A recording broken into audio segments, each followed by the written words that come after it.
তুলসী মন্দির থেকে পাতা তুলবেন, পাতা কিন্তু রাধার হাতে দেবেন, কৃষ্ণের পায়ে দেবেন। আচ্ছা, কৃষ্ণের পায়ে কটা তুলসী পাতা দেবেন কারো জানা আছে? আজকে জানতে হবে কিন্তু আপনাদের। কৃষ্ণের পায়ে কটা তুলসী পাতা দেবেন? কেউ একটা বলেন, কেউ দুটো বলেন, কেউ পাঁচটা বলেন। কিন্তু আপনাদের সব ধারণা না, সব ধারণা ভেঙে দেবো আজকে। কৃষ্ণের পায়ে আপনারা 3টে তুলসী পাতা দেবেন। কেন 3টে দেবেন? আমার দিকে তাকিয়ে নেন, আমি আপনাদের বুঝিয়ে দিই।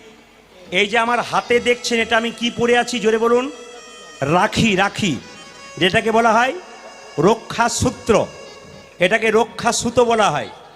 এই রক্ষা সূত্রটা ভাই বোনকে পরায়, বোন ভাইকে পরায়, দিদি ভাইকে পরায়, আবার দাদা বোনকে পরায়, আবার বন্ধু বন্ধুকে পরায়। একটা একটা করে জানবেন। এই যে রাখি বন্ধন উৎসব, আমি তখন ছিলাম আলিপুরদুয়ার, মানে কোচবিহার আলিপুরদুয়ার, কত দূর বুঝতে পারছেন তো? ওখানকার ছেলে মেয়েরা আমার হাতে রাখি বেঁধে দিয়েছে।